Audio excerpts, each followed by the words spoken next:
అన్నమాట. ఎన్నో పోరాటాలు చేసి మనకి స్వతంత్రం తీసుకొని వచ్చారు. ఒకప్పుడు మనకి ఈ విధంగా స్కూల్స్ ఉండేవి కావు చదువుకోవడానికి, ఏదో చెట్ల కింద అలా చదువుకునే వాళ్ళం. కానీ ఇప్పుడు మీకు ఇన్ని ఫెసిలిటీస్ కల్పించారు కదా.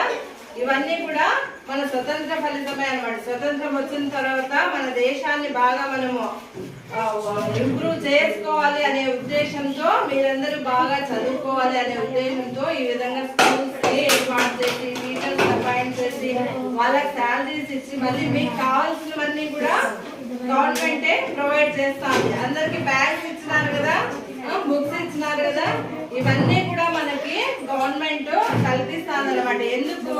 మీరంతా బాగా చదువుకోవాలి, మీరంతా మంచి ఉద్యోగాలు చేయాలి. ఇప్పుడు సార్ వాళ్ళంతా చూడు టీచర్స్ గా ఎంత బాగా ఉన్నారు కదా, ఆ విధంగా మీ పిల్లలు కూడా తయారు కావాలి కదా. కావాలంటే ఏం చేయాలి? అందరూ బాగా చదువుకోవాలి. ఈ రోజు మనం అనుభవిస్తున్న ఈ స్వతంత్రం అనేది ఎంతో మంది మహనీయుల త్యాగ ఫలితం అన్నమాట. వాళ్ళందరికీ కూడా మనము ఈ స్వతంత్ర దినోత్సవం రోజు వందనాలు తెలియజేసుకుందాం. ఓకేనా? మనకి స్వతంత్రం ఏ విధంగా వచ్చింది, ఎవరెవరు పోరాడినారు, ఎంత కష్టపడినారు అనేది అందరికీ తెలిసిన విషయమే. అది మనం బుక్స్ లో చదువుకుంటా అంటాము. ప్రతి సంవత్సరము మీ సార్లు చెప్తా ఉంటారు మనకి ఇండిపెండెన్స్ డే, ఈ రోజు మనకి ఇండిపెండెన్స్ ఏ విధంగా వచ్చింది, అందరూ ఎలా పోరాడినారు, ఇదంతా కూడా మనకి సార్లు రోజు చెప్తూనే ఉంటారు. కానీ నేను ఈ రోజు ఏం చెప్తున్నానంటే, స్వతంత్రం వచ్చిన తర్వాత దగ్గర దగ్గర 78 సంవత్సరాలు అయింది కదమ్మా మన స్వతంత్రం వచ్చి. మన దేశం ఏ విధంగా ఉంది అనేది మనం ఆలోచించాలా.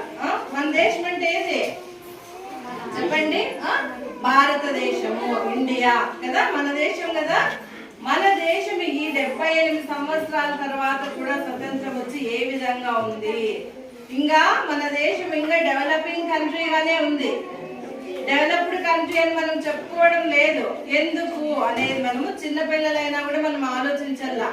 ఎందుకు ఇంకా మన బుక్స్ లో మనం డెవలపింగ్ కంట్రీగానే చదువుకుంటున్నాము, బుక్ లో ఎందుకు ఇండియా ఇంకా డెవలపింగ్ కంట్రీగానే ఉంది అనేది మీరు చిన్నపిల్లలైనా కూడా ఆలోచించాలా.